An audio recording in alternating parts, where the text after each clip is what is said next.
India, Dante, you think? I have a ticket in 5 weeks, and then Thailand, and then Cambodia, right? But I don't know, like, it's so nice here. Right. Okay, well, I'll see you when I see you. Yeah, you'll be there a while. I'll be there. Yeah, I'll be in Cambodia about January. Nice. So if you're there then, that's good. So we're live now. So hello everybody. It is Dante. We're here with a great group in Zoom. I just post and a dog. I'm here with a dog. So we're live, and the link to join the Zoom room is in the YouTube chat. This is the first stream in about a month, so it's great to be here with everybody again. Thank you so much for tuning in. You know how things work, but I might explain in a second anyway, because who knows who might be new. There's a lot of sessions that have been uploaded during the break. So if you haven't tuned into the channel, there's 3 other sessions that have been posted. So take a look at those. Happy to announce a couple things. There will be a private channeling session again on Monday. The cost will be $22. However, there is a bonus. There's an incentive. If you write a review on Amazon for the guidebook to Living Love on Earth, the cost is just $5. So I'll post the details about that soon, and send out an email when about that session and about next Thursday's session. Monday is the Day of the Dead in Mexico. I think that November 1st, I'm pretty sure I'm getting that right. So a very powerful portal opening, connecting with the other side, connecting with the unseen realm. And I would love to get that guidebook to Living Love on Earth out to many more people. If you haven't checked it out already, do so. There's a link on the website, dantestarshine.com, and it's a really incredible work, and I highly suggest it, as do many others, and would be really amazing to have some more reviews out there. So if you send me an email with your review, you can get into that private session for just $5, and it'll be great to see you then. The channeling course is launching again November 13th. It will be it's a multi-month program, 12 live classes. We do take breaks sometimes, and that's kind of goes with the flow of the people in the group. It's a small, intimate container allowing people to go deep. It's a channeling and intuitive healing course, so you learn how to channel and connect with your own guides and tap into energies from the other side. But it's also a deep healing initiation where we all go through our own beliefs and shadows and what's hidden beneath the surface in our consciousness in that shared healing space. And a lot can happen, and people change their lives, and people begin to channel or begin a channeling practice or get more in touch with their own psychic gifts. So if this is something that calls to you, free program consultations are available. Shoot me an email or a message on social media, and we can set that up and speak for a half hour and see if the program is really the right fit for you. Beyond that, private sessions are always available, and these sessions are offered freely and donations are always accepted. All of that information is found on the contact/book a session tab on dantestarshine.com. So do take a look and book a session or send something my way to support this free offering and all that goes into it, like the Zoom and other services I need to make this possible. And also just to mention that the YouTube is ad-free. I monetized it for a couple months and switched it off. That means I'm not making any money from this. And so that's another reason why your donations are really appreciated and necessary to make this platform continue to work. So I appreciate it so much and look forward to connecting with you for sessions. In this space, make sure that you're muted when you're not speaking, and Beyond that, everything is good to go. You can type your question in, or you can ask your question aloud. Questions that are asked aloud get better results because there's a dialogue that happens, allowing the Pleiadian Council to get more information from you and to tune into your energy in a deeper way. We still do take the text-based questions, but there's no guarantee that you're going to get the answer you seek, but you will get something. I encourage questions that might be of benefit to all or speak of a more collective subject matter are great for text, and personal questions are better live. And you don't have to be on video, you can just be on audio. Either way it works. If there's anything else I'm forgetting, do let me know.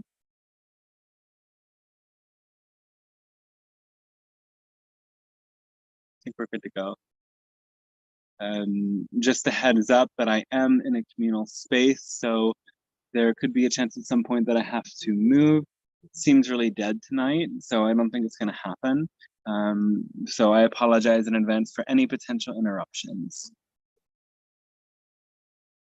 Okay, so if that's everything, I'm going to switch the host and start channeling.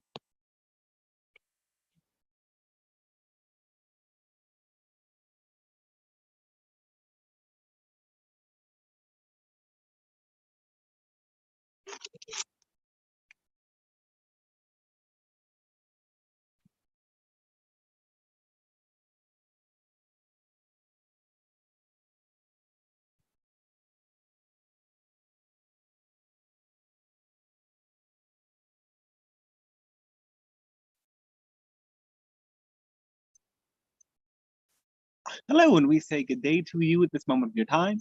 We are the Pleiadian Council, and we speak on behalf of the Galactic Alliance and on behalf of many guides and guardians supporting your planet in this process. Some of you call Ascension. It is a gift, it is an honor, it is a pleasure to openly contact you in this way and co-create through the reflections we offer each other.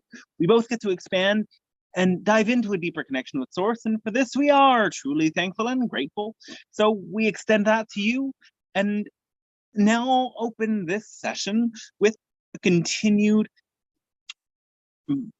informational exploration about your chakra system, moving now up to the third eye center, located between your eyebrows and within your brain.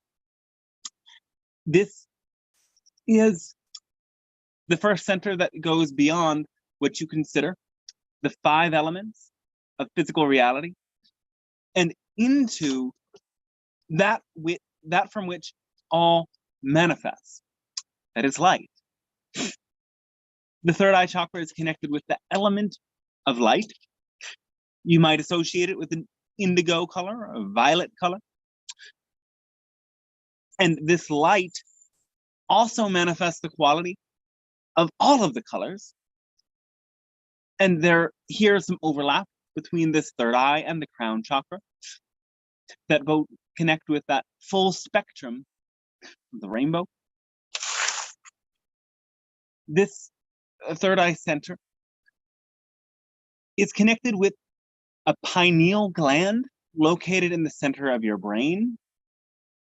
This is a gland that regulates your entire endocrine system, and it regulates your circadian rhythm. It is deeply affected by the physical light that enters through your retinas in your 2 eyes and then starts to impact this pineal gland.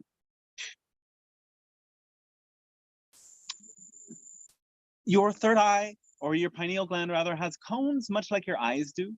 In fact, the anatomy of the pineal gland itself and your physical eyes is similar in so many ways.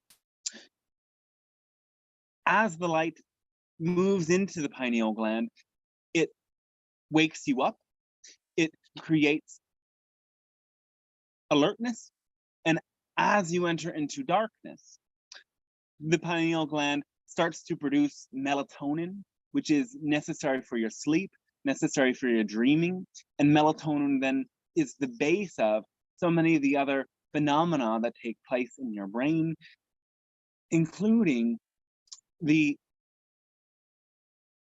chemical base of certain spiritual or psychedelic experiences.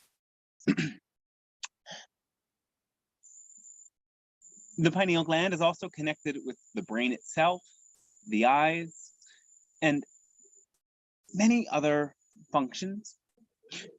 Now, in terms of its actual function, this third eye is what allows you to see beyond physical reality into the more subtle components of reality. Your third eye is what propels you to move from the physical into the spiritual and into many astral realms in between. An open and activated third eye is created through concentration, your ability to focus on things. It is created through having an open mind, being able to have balance between the two hemispheres of the brain. And this is one of the most important prerequisites, you could say, for this third eye functioning in an optimal state. It is balancing these two hemispheres, the left logical hemisphere and the right creative hemisphere. So much of your life is governed by how these two sides of you work. The right side governs or rather physically operates the left side of the body. The left side of your brain operates the right side of your body. The right brain is activated by abstract, creative, imaginative thought processes. The left side of the brain is connected with logical, reasoning, rational, and things like mathematics and language. In your world, there is immense pressure and conditioning that leads you to live more focused in this left hemisphere of your brain. Again, as the left hemisphere of the brain connects with the right side of your body, you notice that most people are right-handed. Part of this is a genetic predisposition that your genes don't just program your behavior programs your genes. And so because you have been living in this rationally dominating way for so long, the left side of the brain has become more active, and more people start to become born right-handed. So your planet has a lot of work to do to move into the true balance of the left and the right brain hemispheres, supporting the right brain hemisphere to become activated as well.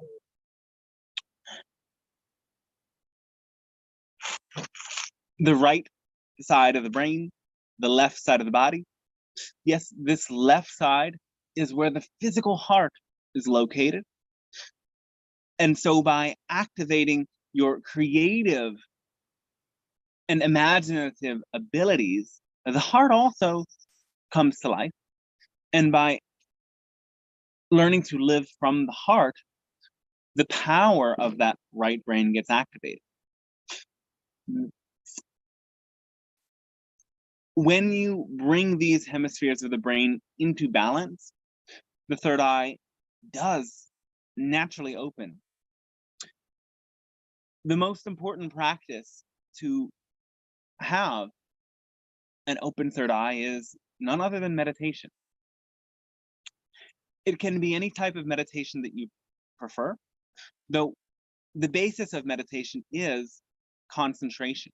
It's focusing your mind in one specific way, whether that focus is simply on the sensations in the body and the observance of thoughts, or whether it is on a visualization process, or whether it is on a mantra or affirmation, doesn't ultimately matter because all of these things will activate that third eye. Of course, all of these different types of meditation have a different effect and would be used for a different reason. Those meditations that focus on a mantra or an affirmation activate the frontal lobe, creating a very sharp concentration, whereas simply focusing on observing the breath and observing the thoughts activates a different part of the brain that allows you to have a greater sense of detachment and non-reactivity within your life. Though what all of these meditations have in common is the activation of the third eye itself. Of course, all of this is already out there. This information, we encourage you to find and study in many forms. And what we will add today is an understanding of how you yourself can deepen into the activation of your own third eye by transcending many different frequencies. The most fundamental of all of them being doubt. Doubt is what blocks your third eye more than anything else. The opposite of this doubt is trust, even faith. How do you create trust within yourself? How do you learn to trust the universe? Mistrust happens because of that dominance of the logical component within you. You have all been conditioned to believe that seeing is believing, whereas the opposite is actually a higher truth. Believing is seeing. We say here a higher truth because all truths are partially true. The higher truth is that believing is seeing because beliefs are the lens through which you perceive physical reality. The beliefs shade and distort what you see. Because of this belief in the importance of seeing the evidence first, so many of you don't trust your dreams, don't trust beings like ourselves and the great teachers and mystics of your world when they say that abundance is your birthright, that bliss is your innate nature, that anything is possible when you tune into higher frequency energies. So in order to activate this third eye, you must overcome the doubt. Observance of the mind is key. And as we've spoken in the other chakras, it isn't just the observance, it is connecting that with the energy of the throat chakra here that makes the biggest difference. When you can observe and then express what you observe, though not right away. None of this has to be immediate. Many of the things that you observe about yourself, especially the negative ones, will transform through your very act of observing them. When you can sit and watch the incessant thoughts of your mind and the dilemmas that they create and not react, not believe the thoughts, yet instead shift your beliefs to that higher order of trust within your own higher capabilities, there will be immense transformation that takes place.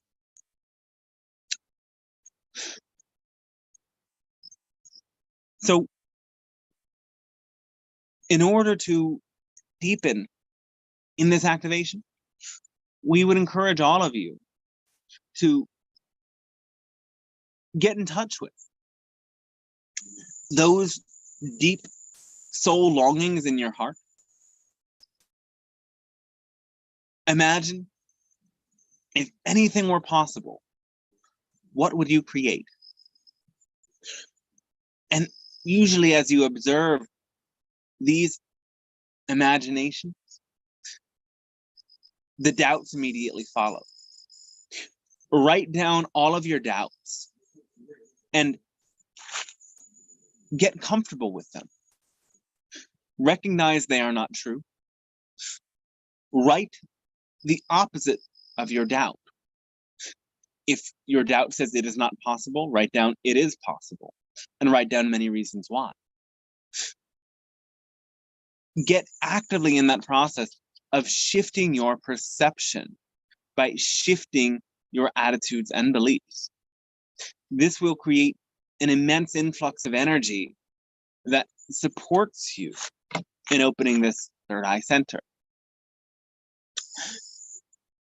The third eye is also connected with imagination.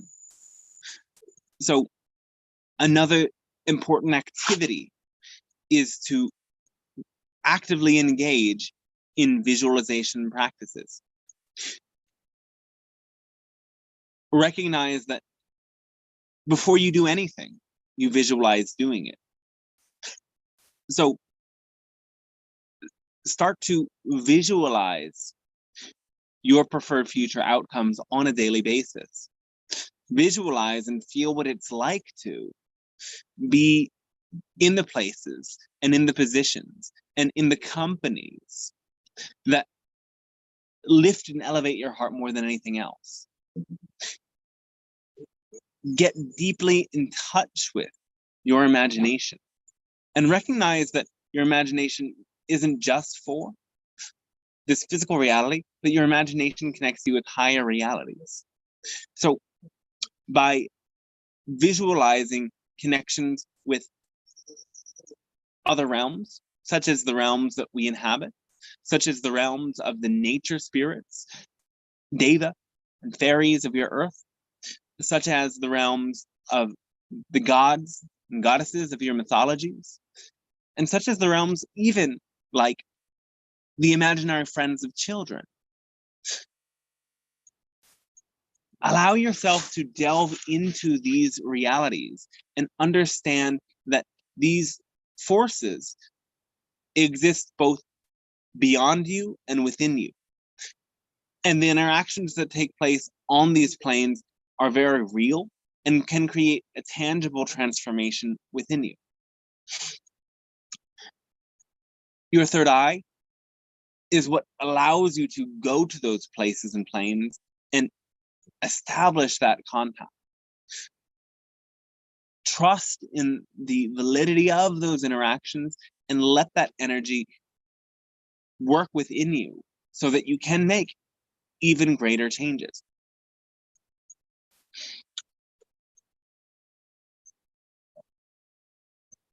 We would add some other suggestions for lifestyle as it comes to this third eye, because it is connected with your endocrine system and, in this sense, the master gland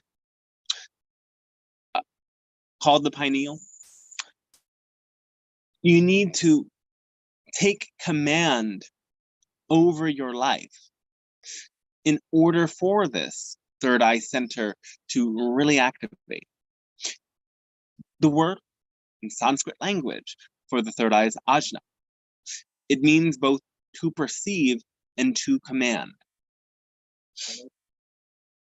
There is some necessity to regulate yourself for the center to be active. That means sleeping enough regularly, making sure that you experience the balance of exercise and good diet and sleep, immersing yourself in darkness long enough for this melatonin to be produced. As well, the amount of light that you take in through your body allows more melatonin to be secreted once you immerse in darkness. So because the element of this third eye is light, similarly with the solar plexus chakra, immerse yourself in the light. Take the light in and charge yourself with the light. There is a subtle fire that awakens within the third eye that allows for these powers to awaken.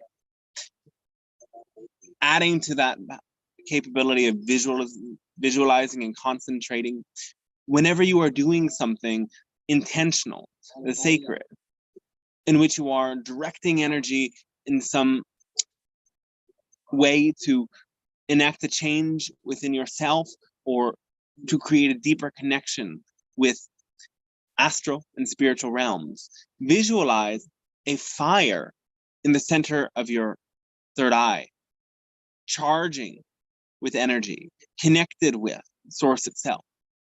See that fire now, lighting up, activate. Now, a final thing is that all of these tools can be applied not just when you're meditating, but all the time.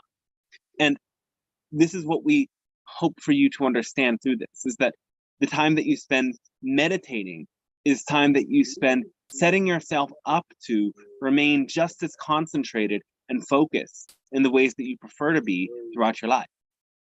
So as you visualize in your meditations, continue that visualization throughout your day. Visualize the support of the divine and the guides and guardians all around you, filling you with light. Visualize that third eye lit up with fire. Visualize light outpouring from your body in your own connection with the light that is source. Also, visualize the energy fields that move around you. An open and active third eye will lead you to starting to perceive auras and orbs and subtle components of energy that are at work all the time around you. When you observe someone or a place, tune into your inner visual sense. What do you imagine to be there? If the aura doesn't immediately jump out at you, tap into your imagination and imagine what kind of aura they have. Imagine what kind of beings have been there before. Imagine the energy that is moving and circulating through that space. Imagine everyone who has been through that space before. Imagine everything that person has done in their life. Imagine everything you can possibly imagine. For your imagination starts to perceive the past and the future that exists within the present, for they are all one. It is your imagination that, here alive in your third eye, supports you in deeply integrating this understanding that everything is here and now. And this narrative of the past and future exists only in the now and can be perceived in the now. So hopefully we can expand upon this with your questions, though this is the basis of our knowledge for you on this third eye chakra, in the most basic format for you to apply it in your life and create a great opening here. Your opening and activation of the center will bring into balance all of the other chakras, and as well, it will bring you into a clear headspace so that you can perceive exactly the way that you need to enact your passion in the right time, in the right space, with the right attitude and energy. We thank you very much for allowing this transmission to take place, for receiving it in your own way. And now we ask, in which ways can we support you with your questions and your dialogues and any of your sharings, beginning where you'd like.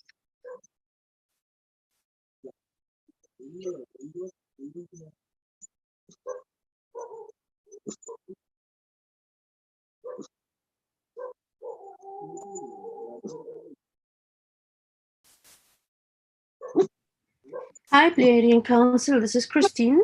Hello, welcome. Hi. Yes, thanks. Thanks a lot for your elaborations.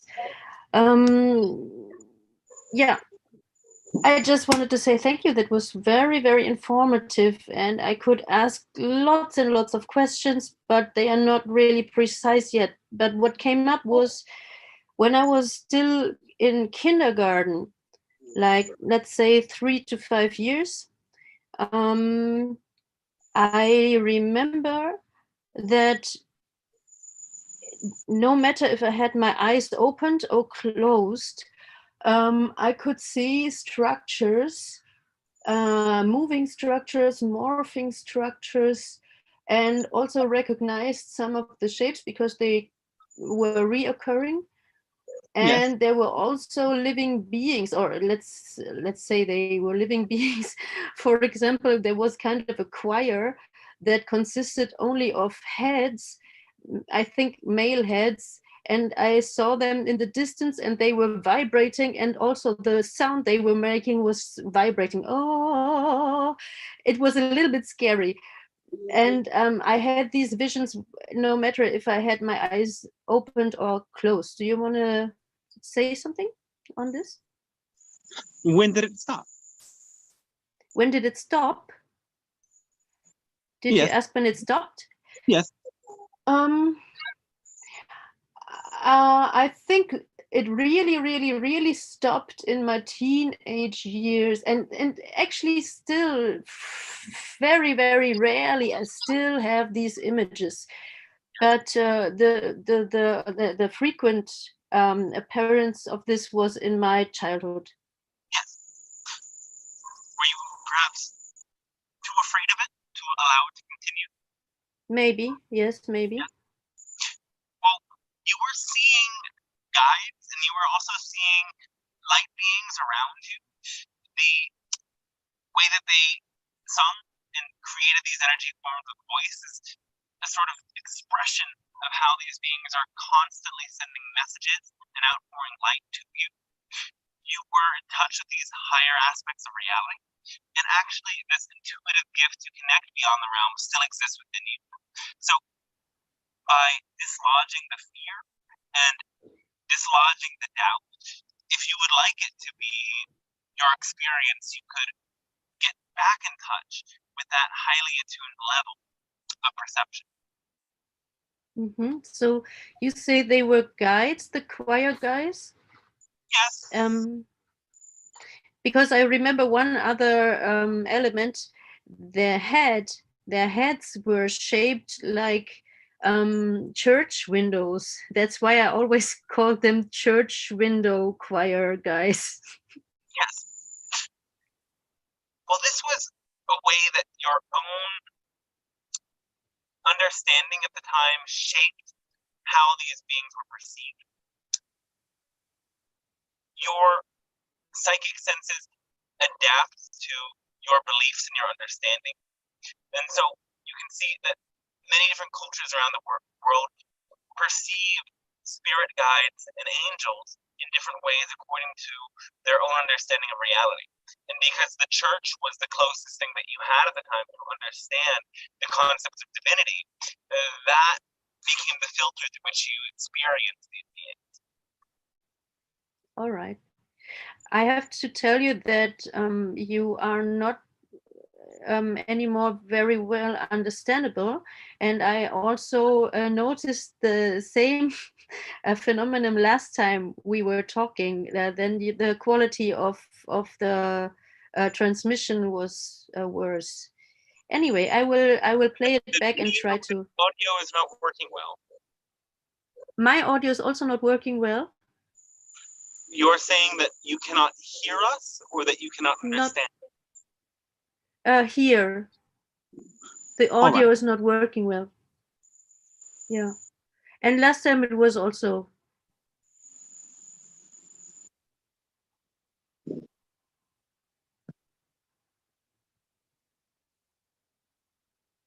Now you freeze.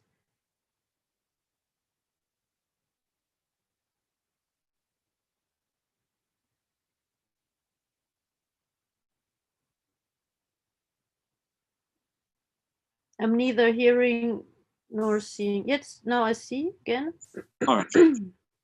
Oh, it's better, much better. Great. So what we were saying is that your intuition and your perception of subtle realms is impacted by your understanding of the world. And so you can see that many different cultures around the world have different portrayals of beings like angels according to their own cultural understandings and their own experience of reality at the time that they existed. And so because the church was the only way that you had to understand the concept of divinity at that time, the beings appeared to you as having the heads of the church windows. And you're saying these were guides, and so they were benevolent? Yes. Okay. Okay. So anyway, thanks for all your elaborations. Here, this concept of a window, it represents something that the light shines through. And that is very much what guides are. They allow for the light of source to shine through into your physical reality. Yeah. Yeah. I had that very, very, very often back then. And maybe that was an important message because I found my surroundings quite darkish, or at least the emotional surroundings. Yes.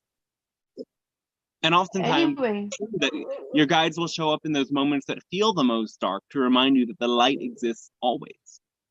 mm-hmm. All right. Thank you. I will leave the stage to someone else. All right, Thanks great. a lot. Thanks to you as well.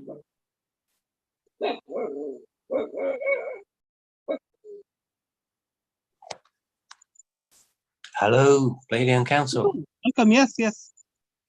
Hi. I have a question about melatonin. All right.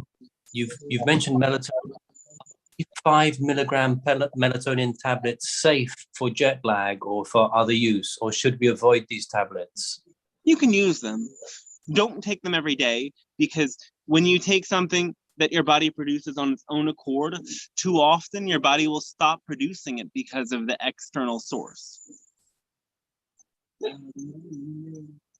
Okay, thank you. I have another question, which is about inversion when you go upside down, like using a yoga posture or using something called an inversion table or back swing, where you physically go upside down, which changes the blood supply to the brain and that area of your body. Is this a good thing to do for spiritual reasons or physiological reasons? Can you comment on that? Very much so, both. And this is another thing that is incredibly supportive for the Third Eye Center. The yoga poses that support inversion are some of the most powerful for activating this third eye. As the blood rushes into the head, it creates a energetic circuit into the brain and into the energy centers connected with the upper chakras. And this allows for them to activate and to open. It also creates a deep relaxing effect on your body and reduces stress hormones. So we certainly encourage these postures to be done with appropriate guidance and with proper understanding. And don't just jump into an inversion if you've never done one before and have never had somebody show you how to do it safely. Yes, thank you. There are certain dangers to do the extreme postures without the proper guidance. Thank you for saying that. Though anyone can stick their legs up the wall. Yes, I've heard that. You just lie like with your legs at 90 degrees up the wall and your back on the floor, and that also is a benefit. Yes. Okay, next I have a question about the fluoride. We have fluoride in our drinking water, fluoride in toothpaste, and apparently this calcifies the pineal gland and stops us from spiritual connection. Can you comment on that and how we can overcome it on a personal way? The most dangerous source of this is in the drinking water. The concept that the fluoride is helpful to your teeth, it has some validity, but it has the side effect of creating this toxifying effect on the third eye that accumulates the fluoride, and as well can accumulate calcium if there's excess calcium in your water supply. So there are different ways of dealing with this. Sometimes drinking distilled water for a brief period of time can support the decalcification process.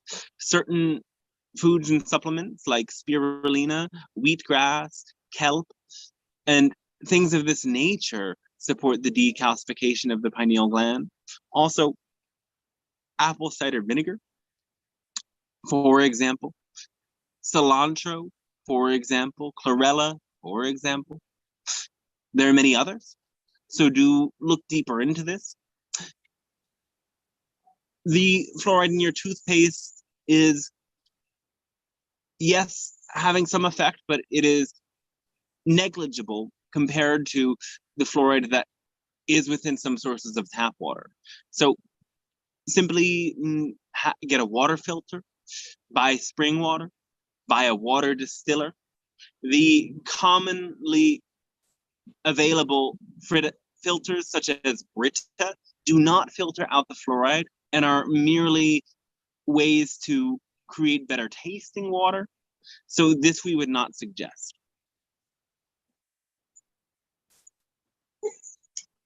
Okay, but there are fluoride filters, so I'll have to look for that. Thank you. Yeah.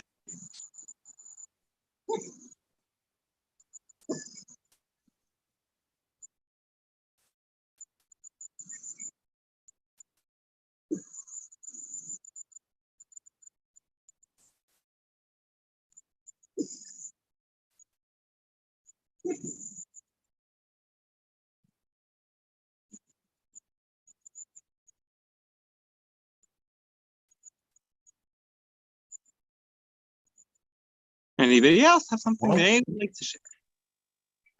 I could talk along some of the YouTube questions. Yes. Awesome. So this first question is, hi friends, I have a question. I have too many or too much panic crisis and anxiety taking over me. What to do to dissolve that, please? Anxiety is both complex and simple. Anxiety generally has to do with taking actions that are not in alignment with your passion. You take actions that are not in alignment with your passion because you believe them to be the proper and right things to do. So you have to get in touch with why these beliefs make it seem more important to do things that don't actually lift your heart up. The remedy for anxiety is passion. In some senses, these feelings feel similar because they are both highly energetic and get you up and moving, though there is a great difference between them. Excitement has a soothing quality to it. You feel happy in alignment with those things you're choosing to do, even if you feel slightly nervous or slightly apprehensive. Whereas anxiety feels like all or nothing. If you don't do whatever it is you are motivated to do, something terrible may happen. This isn't the truth, but that's what it feels like to be in that state. So look at those beliefs and ask yourself, is it really necessary for me to take these actions that I'm taking? Is there another pathway? Is there something that I could do that brings my heart into the equation here? Let your heart guide you, not your mind. Anxiety exists when you let the mind lead you first, rather than bringing the mind to first bow to the heart and to follow the heart. Excitement comes from a heart-led life. Anxiety comes from a mind-led life.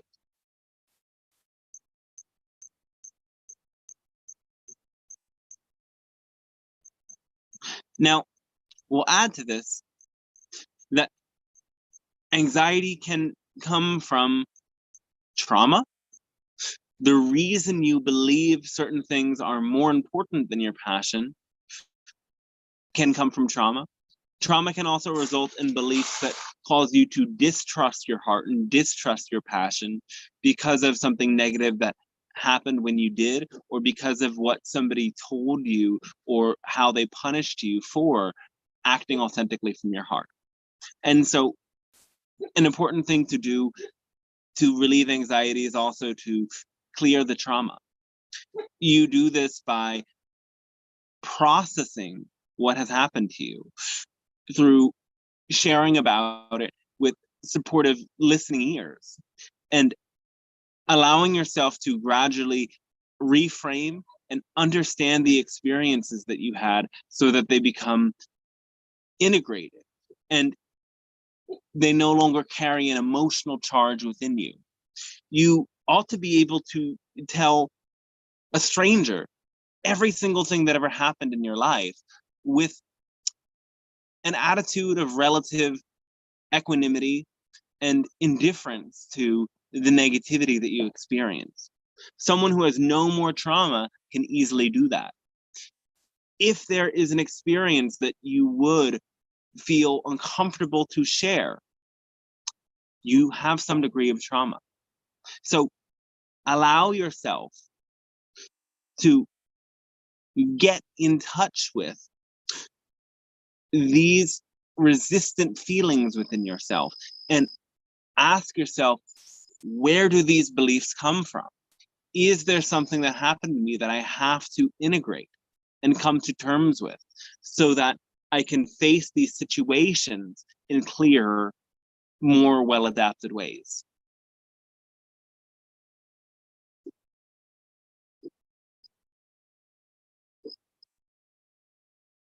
Awesome. And here's another question. This is really great.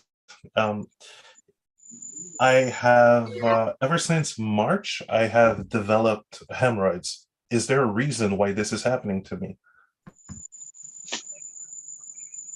Hemorrhoids are so very much connected with the root chakra. The root chakra is survival fear. There might be survival fears that are pushing you to overexert yourself because of your fear of loss or fear of failure in some way. You might be overexerting yourself to experience a sense of belonging or to experience a sense of security. In order to resolve this, the most important thing to do is to experience deep and total rest. What would it be like to totally and utterly relax? What would it be like to totally and utterly surrender?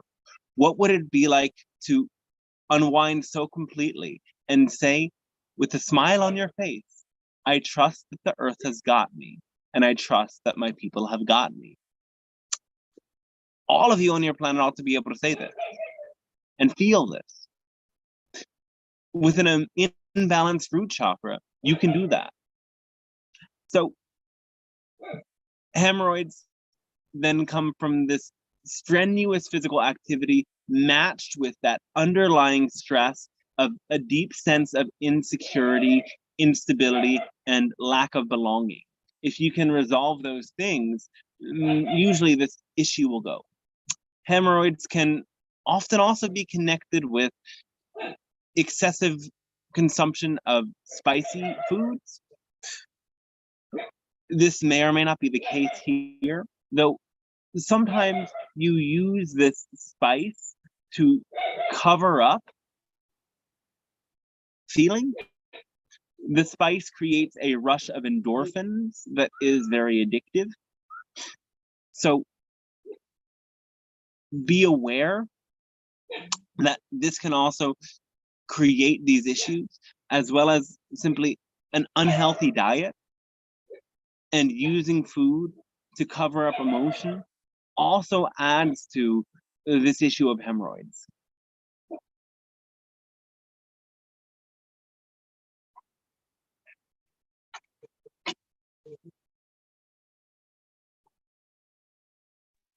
Thank you, great counsel. There's another question in YouTube. During my meditation, I feel pain 3 centimeter to 5 centimeter to the right of my chest. If I were, it's like it were like squeezing and stabbing my breastbone with a needle. Can you tell me what is the cause of the pain and the solution? Thanks a lot. This right side of the chest is often considered the spiritual heart. As the physical heart exists on the left side of the body, there is a sort of phantom representative of the shadow of the heart on the right side of the body. It is connected to your spiritual connection with the beyond, with the void, to unseen realms. When the center causes pain, it often represents a belief that creates a seeming disconnection between you and that absolute source. Trust you are the source. Trust you are the void. Surrender into the void.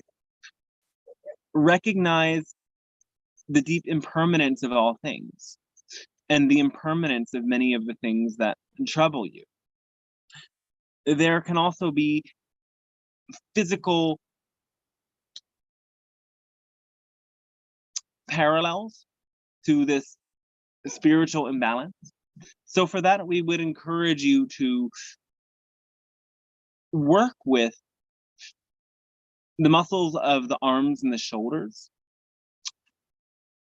You can do such poses like the cow face pose in yoga, such as the eagle pose, poses that cause you to stretch your shoulders, to move your arms behind your back, to stretch open your heart, like in the camel pose, or even the wheel pose. All of these things will open that physical area of your body and add to the opening of this spiritual heart.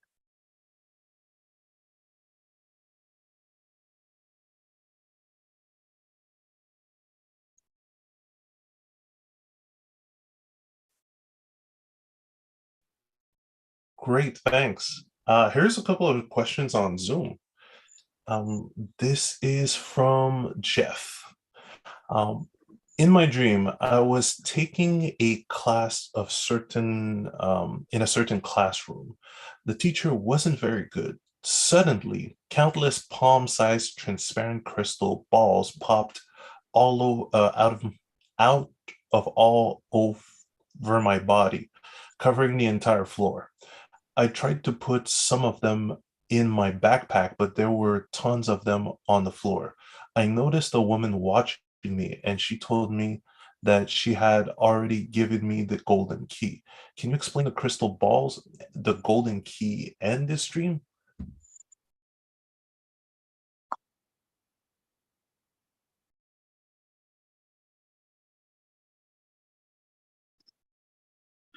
You already have the golden key.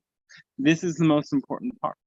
So this symbol shows you that something that you are seeking and something that you don't believe you yet have is already within your possession. And this is so often the case when it comes to this concept of the spiritual journey and spiritual seeking. You spend so much time seeking and looking to recognize that what you were looking for existed within you from the very start. So ask yourself if some of the things that you desire and wish to obtain through your pursuits is something that might already be within your possession. The key to unlock the door is there. And perhaps you have a belief that says it has to be much more difficult, or you have to pass through some of these challenges. You have to graduate from the class in order to truly master this gateway and unlock the door. Though recognize that it's possible to pass right through. Ask yourself what this key might represent. Some level of mastery already exists within you. And instead of forcing yourself to learn or graduate or pass some sort of an exam, bring yourself to understand the capability that you already have.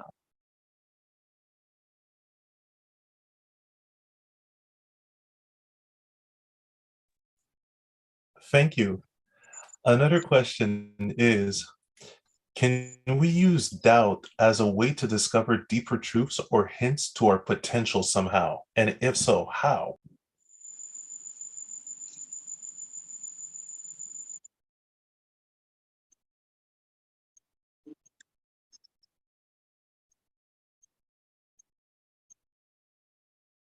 Doubt does show you your potential. If you are doubting something, it often illuminates that there is a desire beneath the doubt. You don't doubt anything that is insignificant to you. So the fact that there is doubt there means that there is also a hope there. And if you can flip the doubt upside down and get in touch with its opposite and get to feel what this energy of hope really is, then things might start to shift around for you. Use doubt as that signal that hope and desire also exist within you.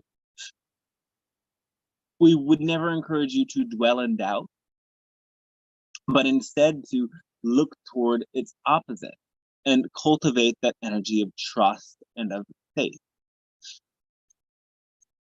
Some doubt will always come to the surface. That is a part of your physical experience. As you come to trust some things, you will discover that there are even more pathways of doubt hidden within you. So you have to come to terms with doubt and become friends with doubt and recognize that it is simply a part of the human evolutionary process at this time. Though it doesn't have to be there for long.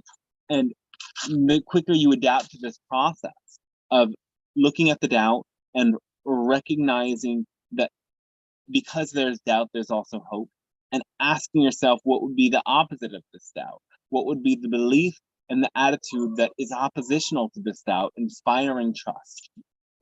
Then you can move layer by layer through that doubt more rapidly with greater ease.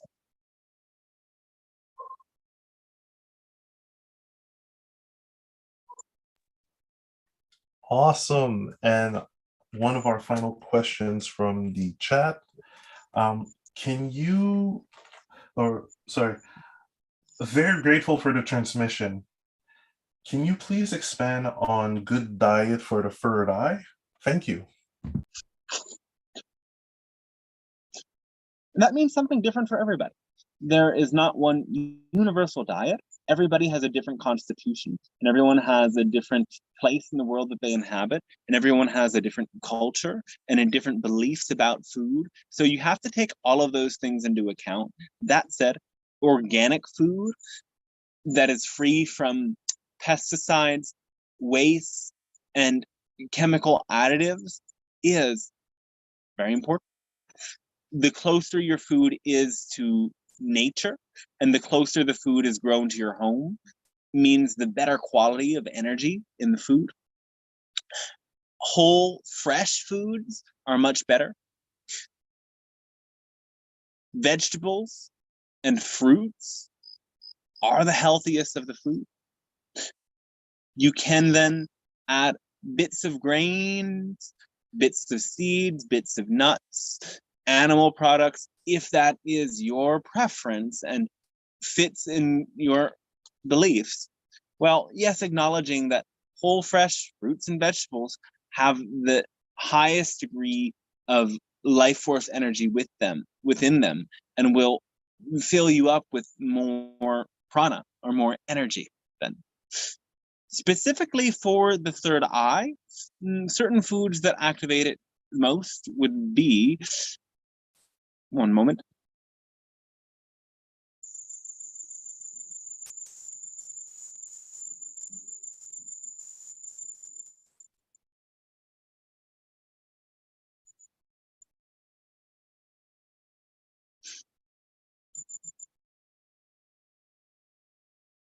Actually, cacao is a very potent food for the third eye. It is containing that same violet indigo pigment the third eye has. And so it will support the third eye in activating and opening. It also is a decalcifier for the pineal gland and supports the brain, giving it a great boost. Figs are a great food for the third eye. One moment.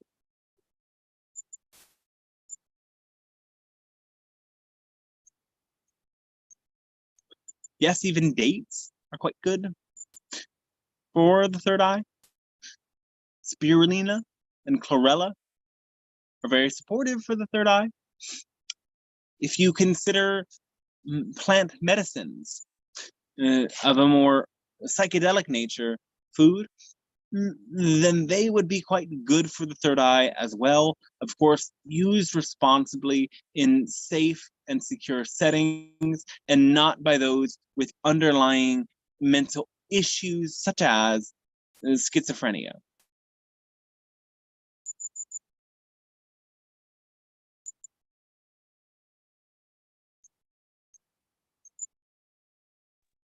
Awesome. That is all for the questions in the chat. The floor is still open for everyone on Zoom. All right. Hello, Pleiadian Council. Hello, welcome. How does the opening of third eye feels like? A release of tension from the head and the face, relaxation. It will even come for many of you with a feeling of pressure on your forehead and a feeling of opening from within your head. There will be ease of access of imagination. You will be able to imagine and visualize something with great details instantaneously. As somebody describes something to you, you will note that you see it very quickly. You will be able to see subtle things that, as you read books, for example.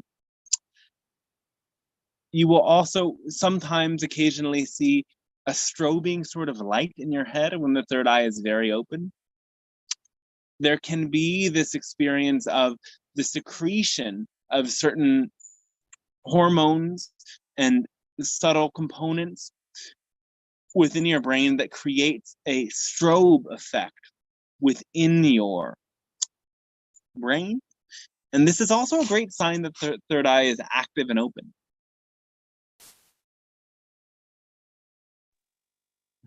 And there are children that can see with the blindfolded eyes.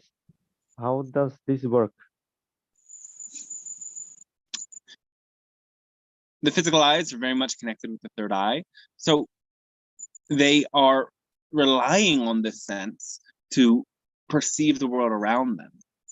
You can see through this subtle component alone.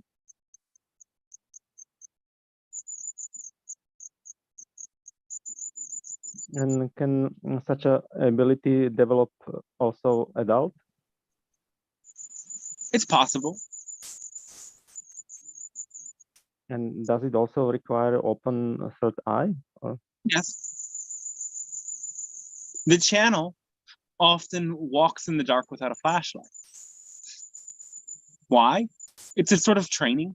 And over time, he has become much more adept at making sure that he doesn't step in the wrong area and that he moves in the right direction. Often he does it in areas he's already familiar with, though sometimes he can explore within the darkness in an area that's unfamiliar. This is a very good training ground to get this sense of seeing without seeing. And does this sense also have animals have this sense?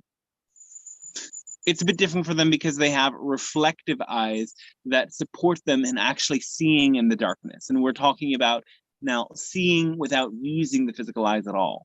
There's a difference. I was just curious if also animals have the pineal gland. They do. And, they have their own third eye as well. And do they use it similarly as a human? It's a bit different for them, but they do use it.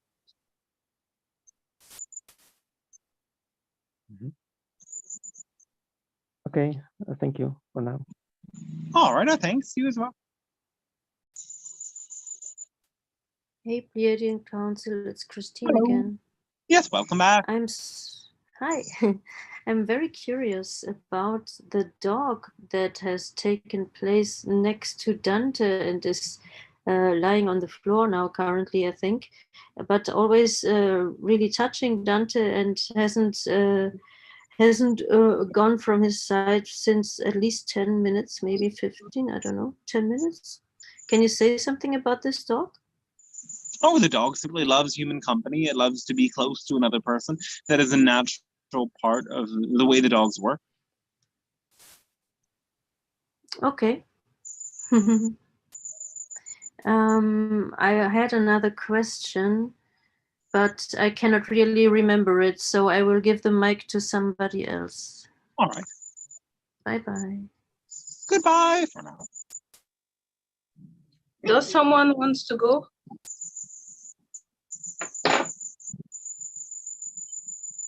Josh, do you have someone else? Nope, your hand is up, so feel free to go. Okay, thank you. Hello, Dante. Hello, Pleiadians. Hello, welcome. Yes, you miss me, but I am trying to do the work, so I came back again. I have some light language coming, and I would like to know if it's really a language, or if it's a kind of translation, or if it's nothing. Okay, I don't know. Let's say, inana anada sanata kwa, something like this. Do you think it's come from some kind of species?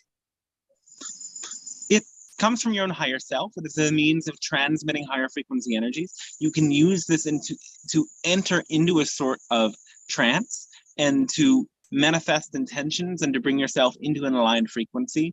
This language will sometimes help you to connect with a specific guide. It is not the language coming from any specific place, but your own inner connection to your own higher self.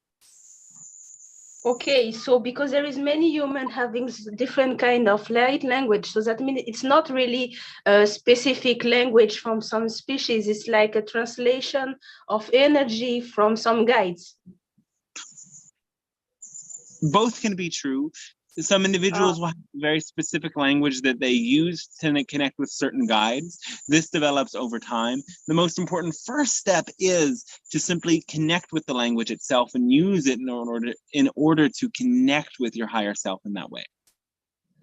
Okay, because for everybody, when I use this language, I feel like healing in my chakras only by doing it. So if it's happened to someone else, maybe put intention, because I sense some movements when I use it. Yes, it creates that movement. It creates a natural healing effect. as it brings you into alignment with source, there is a transmission of higher frequency energy. Whenever you are in alignment and in deeper connection with source, healing is naturally the result. So you can use this language to create healing both for yourself and for others you share it with. Okay, next question is, if I am allowed to ask, the guide say trust and love yourself, but in the material world, beside following your highest excitement, what does that mean? Because it's as if I am looking for a definition before loving myself. Well, to love yourself means to love who you are. It means to recognize the purpose of existence is to be yourself, and the formula is the means through which you be yourself in the best way possible. And to honor this purpose of existence, that is, yes, be yourself, you also step out of comparison. Much of the time, the way that you sabotage self-love is by seeing yourself in contrast to others and looking at the ways that you seemingly lack qualities that they have. Whereas instead, self-love is to celebrate exactly who you are, recognizing your gifts, recognizing your positive qualities, and recognizing any seeming flaws are really areas through which you can shine, and you are carving your own unique life story and journey, and these are just as much important parts of yourself to love and to nourish as any other aspect of yourself. So self-love requires that you step out of comparison and that you simply send that love to yourself. You can practice, for example, noticing the kind of love that you have for many other people you admire. Might have been people that you have been romantically in love with, or people that have been deep friends for you, or people that you admire. And imagine what it would be like if you had that same quality of energy simply within yourself for yourself. That is what deep self-love is. Okay, it's like a little bit abstract, but if I understand, because each time I try to recognize, I discard myself. So if I can recognize it, it's like making the practice of opening the heart chakra and absorbing the energy we are worthy. Yes, recognizing your worth, but yes, admiring yourself. In the same way that you admire other people, learn to admire yourself. Look into the mirror and say, I love you, and mean it. Stop comparing yourself again and direct love towards yourself. Admire and cherish everything about yourself. This exercise is difficult to do, but I will try with the heart meditation. It's difficult means that it is a very important one for you. Yes, I know you have always good stuff. It's difficult for me to complicate for me to do, but I don't know. I will try. You've done it up to this point, so you can continue doing it. Yes, thank you. Do you think I am allowed to pursue with another question, or it's too much? Yes. Okay. Okay. The Go audio. ahead. The audio, the microphone has gone strange again. The channel's microphone? Yes. It was like a little bit disturbed the microphone. There is not some angels. Yes. Is it Someone better? else. Is it better? Not yet. Why isn't that better? Make it. It's a bit better, yes. Call assistance from. I think that's better. Is it better? Yes, that's good. Okay. Great. Last questioner, okay? Is everyone okay with that? Yes, do someone wants to go? Yeah, you can continue saying what you're saying, and then we'll do one more. And I get Josh did ask too, so Josh has spoken too. Okay. I will try to Sorry, ask. All right. Yes, go ahead.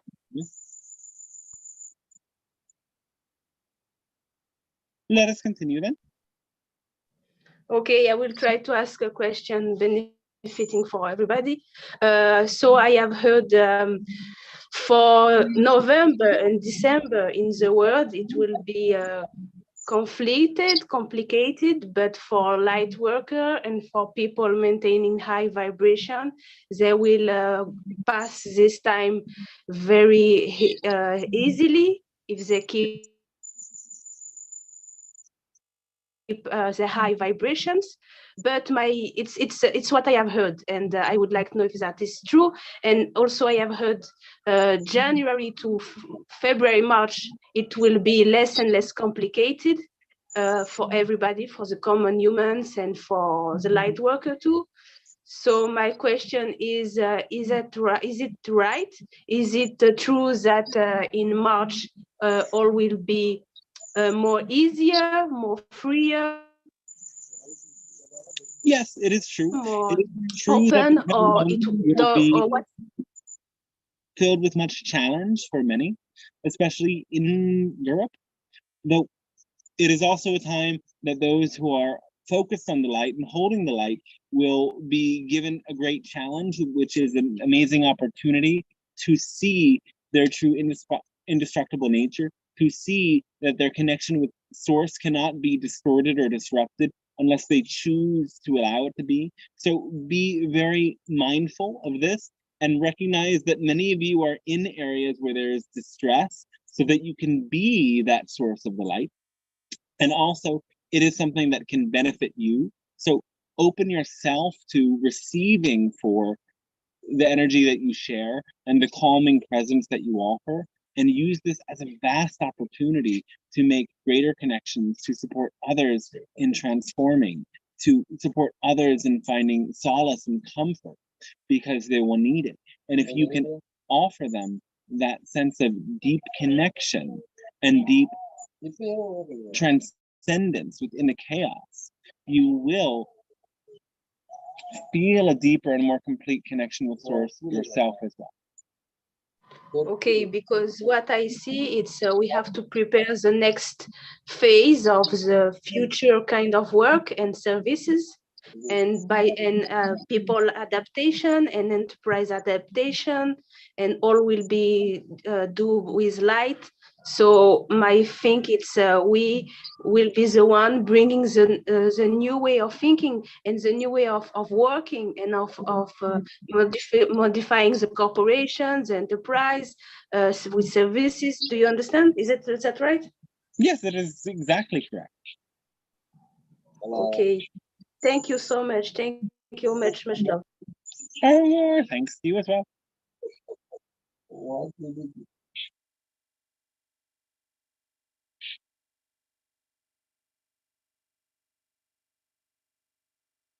Any final question then? There may be one last from YouTube. Legion Lover asks, how do you see Europe doing economically in the next 6 months? There will be challenge, as we have said before.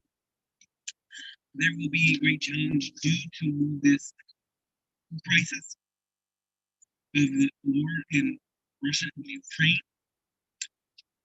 This will continue to cause great disruption to the economy.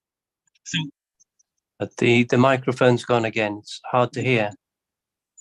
So be mindful, be careful of how you manage your resources, but also recognize that your sharing of resources with others through exchanging goods and services supports the economy. So be aware of those who really need it. The evolving world will require that you direct more of your energy to exchange your resources with those who need it, person to person, rather than giving so much of your resources to corporations and big business. Do you think you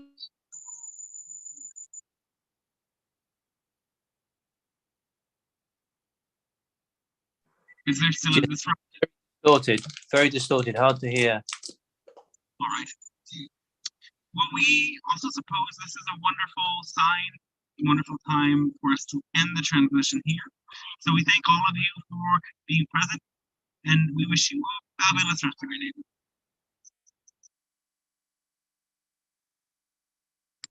I don't know what's going on with the sound. Hi, Dante. Thank you. Is it still bad? A little bit distorted still. sorry? It's For all that. cool. It happens, man. Thank you. Welcome. Yeah, it was a great session. Okay, I'm glad. If someone, because I heard a little bit, they said it will be, for what I understood, it will be complicated, and we will watch some decrease, and people will be needed to be together. It's what I understood from the mic. Can you hear me now? And share resources. Yes, yes, much better. Oh yes. Okay. Yep, now it's back. I probably should have been using the headphones the whole time, I guess, but it was good most of the time, right? Yes, yes. Yeah. Well, I remember the answer to that question, and it was mostly that, there will be that disturbance due to the war in Russia and Ukraine, but there will also be, it's good to watch out for resources, but it's also good to be aware of who you exchange resources with and support those who really need it. And gradually, as we rely less on big businesses and corporations and instead find ways that we can support each other, that will be ways to manage the economic situation much better. Thank you. Oh, great. Yeah. So Dante, you are not staying in Europe, for what I heard. I'm not in Europe. No, I mean, I'm in India. The Schengen zone visa is only 3 months, so finished. Yeah. So you will stay during this difficult period in India? India, Thailand, Cambodia. Oh, great. Australia. I am in Yeah, Paris, so haven't been in this part of the world in 8. I am in Paris. I can say here we are having like a summertime, summer weather, and it's not normal because in this period That's not normal at all. No, it's a very hot, and normally it's autumn. It's autumn season, and Wow. yes, I am doing stock, rolling paper and rice, so I will be great. Thank you for Pleiadian. Good. Oh, welcome. Yeah, that's so bizarre that it's hot in France right now. I've heard that from some people. I hope it's enjoyable at least. Yes, Yeah, also- yes. Yes, go Did ahead. you really see this dog in the video the whole time? Like, Yeah, it has been there like a half an hour or something. oh, so cute little dog. Oh yeah. Oh. He's receiving Pleiadian codes. Yeah, I guess so.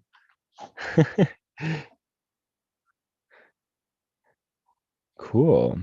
Really awesome transmission on the third eye. Yeah, I'm glad. What is Glad to your need about the comment of your book? Do you need us to put some comment of the book? Yes, thanks for that. Because I was just going to share the reminders again that there will be a private transmission on Monday. Cost is $22. If you send a review of the book to Amazon and send that to my email with your registration, the cost is only $5 for that hour-and-a-half transmission plus the recording. The reviews are really helpful in getting the book out there, and of course, sharing that book, the book on social media or with friends who might enjoy it is really helpful as well. You can get to the book on dantestarshine.com or tinyurl.com/starshine-book will take you directly to the Amazon site. As well, the channeling course launches November 13th if you want to join in the next round.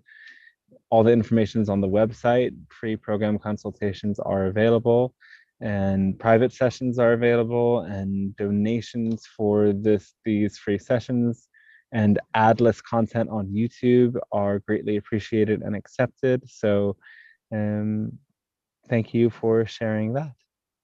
And yeah, we can continue the conversation. There is a platform on YouTube, and it's in New York. It's called Human Colony. It's a gathering every Sunday, and each channeler come for free, and they give guidance from their guides. And if you want to do something there, there is many people you will be understood by you, because it's a great group. And it's free, and it's in New York, and it's called Human Colony, and you can apply to in this website to ask help from whatever species. And at Astro time, if you apply, you are took to Astral Colony to practice your skills and to meet Yael and Ivy. Yeah. The website. Isn't that also called Hukalo? Yes, hukalo.com. Hukalo.com is the website. And yes, why not apply as a channeler there? It's a good program. Yeah, I was on like it. I was on Hukalo once, so maybe I should do that again. Yeah, why not? Yes, because many people watch this. Many people watch this, and you can find new people interested by your book, by your work. Yeah, I would love to do that again. Do you? I have the messenger of the lady who organized. Karen Do you Newman. Yes, yeah, Karen. Is it still Karen? Newman. Yes, Karen Newman. Oh, okay, cool. In Europe, she's in Europe. Yes, she's great. Yeah. Ask her. Netherlands. I think she's in India as well at the moment. She's in India now. Yeah, I will write to her. I just spoke with her recently. Cool. Yeah, I'll ask her. Thanks for the reminder. I was thinking about that, but I'm going to take this as the sign that it's time to get on Hukalo again. We are creating the web of the future. The future will be all about netting, all about sharing information, sharing tips.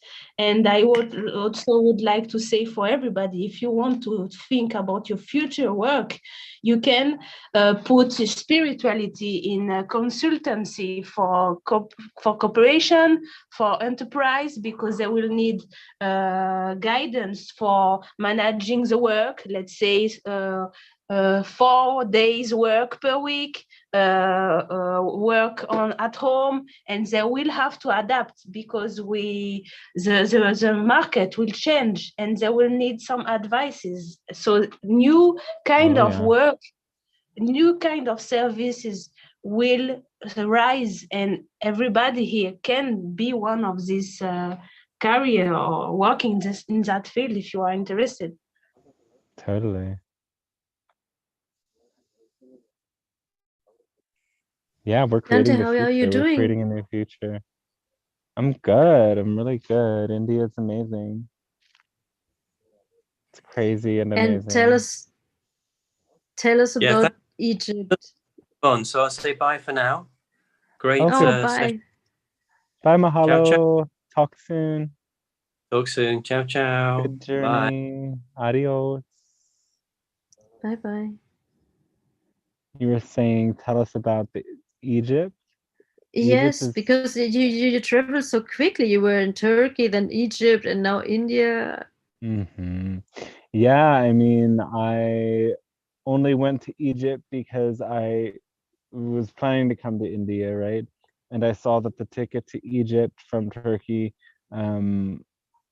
to stop in Egypt was just as cheap as flying directly to India. So I did it, Oh. and I did it for a short time because I had never been to Egypt before, and I heard it was really crazy, and it's really Uh-huh. crazy. Um, it makes India seem easy and light, because Uh-huh. there's so much hassling. Everyone, like a taxi driver, and everyone is just trying to rip you off when you go into these sites. As soon as the person sees that you're maybe a little bit spiritually inclined, they want to like show you something, or tell you that it's okay to meditate for a couple of minutes and then ask you money for that. Um, and it's just very touristic. Like you see these very beautiful ancient sites, but there's yeah, there's all this touristy busy energy around it. It's a quite conservative culture, the Islamic culture of Egypt. Just noticing even within the, meeting some more spiritually inclined people, there's this big division between the genders. Women only hang out with women, men only hang out with men. Even within the family home, there's like these separate living quarters, which is kind of odd and sad. And yeah, it's pretty full on and intense, I've got to say. Um, the the train, yeah, riding a train around, and the food is good. I mean, people are very hospitable. The sites themselves give off such an energy, especially if you make it into some of the more secret chambers, by talking to the right guide at the right time. And Mm. that is, I had some pretty, yeah, strong energy sensations and downloads from being in some of those Oh. chambers. But Wow. I I was also, the whole time I was there, I was also kind of excited to go. I don't Mm. know why I'm saying so much. I would suggest, if you want to hear about the experience, check out the video that I made. Oh, Because I did make a okay. whole, Sorry. I made a, that's okay. It's good to share again as well. But yeah, there's a vlog that I made on the YouTube channel that you can watch, and also on my Facebook page. I posted pictures and videos from all of the sites that I went to, and most of them are in albums. So you can either scroll through the feed, or you can go to the photo tab on the profile and look at the albums. And there's a lot of pictures there. And I'm actually Yeah, you made. considering that with one of the tour guides that I met, who was born by the pyramids and knows a lot about them. He was even saying himself that he is the pyramids, and that so with him, I was considering to make a tour, and organize it, bring people together to do a more conscious tour of the pyramids and the sites around Egypt, because a lot of the tours you go on are rather secular, but this guy, even though he is a Muslim, he is also connects with the ancient gods and says prayers to the ancient gods, and does different activations and calls the beings in within the temples, with the connection with the guards. He pays them so that we can have that free time in the temples, as they are special places, but with all the tourist chaos, it can often be that you don't really feel the vibration as much when you're in those places. So those are I the possibilities. I have a Sounds question. awesome. I have a question. I have talked with another channeler, and he said that is strange. Sometimes we are doing great work, great message, but no one, there is few followers, few reaching. What is your understanding of that?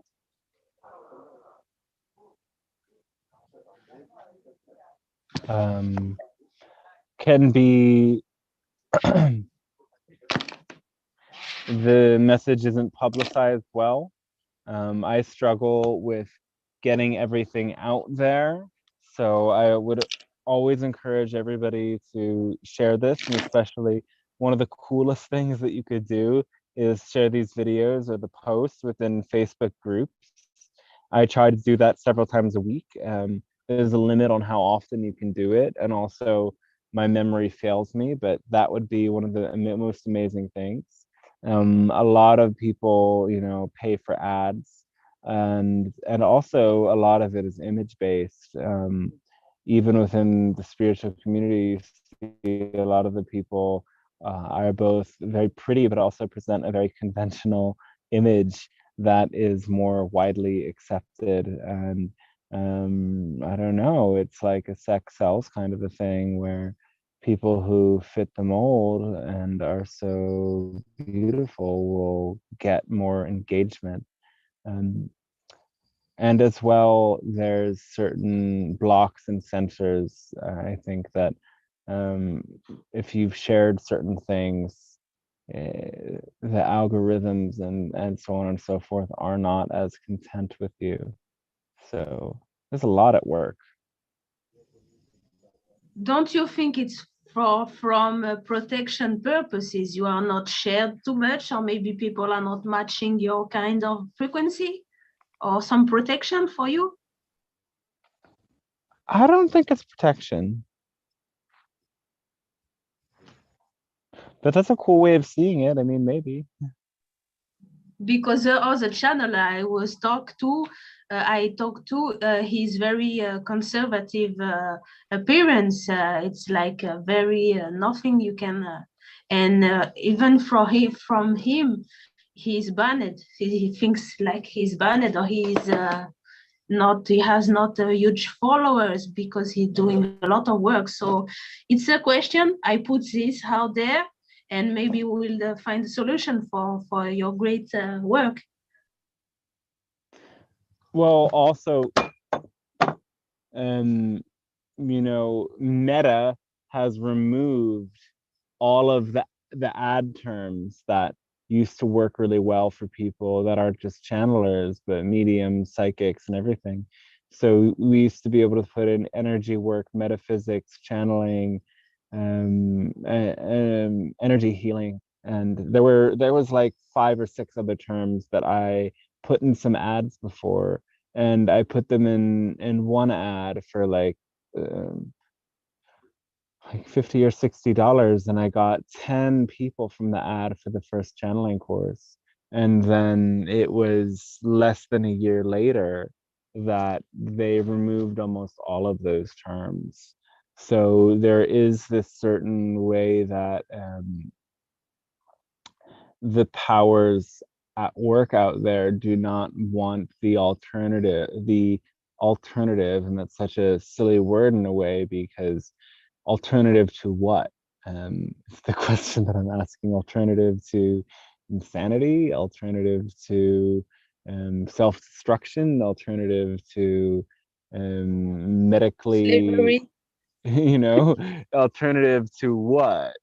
They don't want the constructs are breaking down. alternative to get out there, because there are so much there's so much incentive and pressure for you know, the medical industry and the other industries that have the masses hooked to work a certain way. Like they want to keep their grip on people, and the metaphysical realm or the new age realm or the this and that, it's growing. Like we're growing, we're becoming bigger, we're getting more attention and more traction. So for that reason, you know, people are awakening, the masses are awakening. I don't really fear, because everything always works out. And I'm also aware that they don't want that to happen, so they're doing everything they can to slow down the process and stop it. And it would be really amazing if this entire YouTube channel was backed up to another website, for example, but I don't have the time to do that myself, so I live in faith that everything's just as it needs to be. A lot of the videos are transcribed, so in that sense, the content isn't going anywhere, and I'm very careful with what I say, so I think I'm okay, but I know that there is that that crackdown taking place from the big companies. because they don't might be able want to people make to think outside the box. there could be a chance of you being able to open up an Odyssey account, and because you have a high amount of subscriber, it'll auto transition some of your videos on this channel, or most of your video of this channel, to a new Odyssey channel. So you might have a backup in case YouTube just goes cray like Meta. That's a cool idea. I should look into that. If you can send me any details that you know. There is Yep, another I'll see thing if I can we forward a use. link. There is another thing we use now to grow communities, and it's going very huge. It's a podcasting. That means you have, let's say, 5 minutes of podcasting every week, and it's grow your community, because some people don't watch TV, don't watch YouTube. They are all huge on podcast. Cool. So it's free. Podcasting, it's free. You only need a mic, and yes, I think you have to buy subscription to the enterprise who hold it, and it's distribute your content. But it's only an idea. Okay, great. I'm open to all ideas. So Even that, there's a program called Anchor where you can set up podcasting and it'll distribute it to Spotify, iTunes, and whenever you upload. Yet, this also brings an aspect of time management. So it all depends on how much time do you have to do, an extra kind of content on the side while you're doing everything else that you're doing. There's the possibility of, translating the videos into audios and then putting them as podcasts. But again, it's all of it is like a massive brainstorm. Whatever feels for you. Yeah, that sounds like too much work. Only to record on your audio with your phone and your earphone, and you charge to Anchor, and it will be distributed to all Facebook simultaneously. You only need to record 5 minutes of message from you put Pleiadian, you put guides, let's say, and in the description you put some specificities of yourself, and that's it. And the Anchor will do everything for you. Super.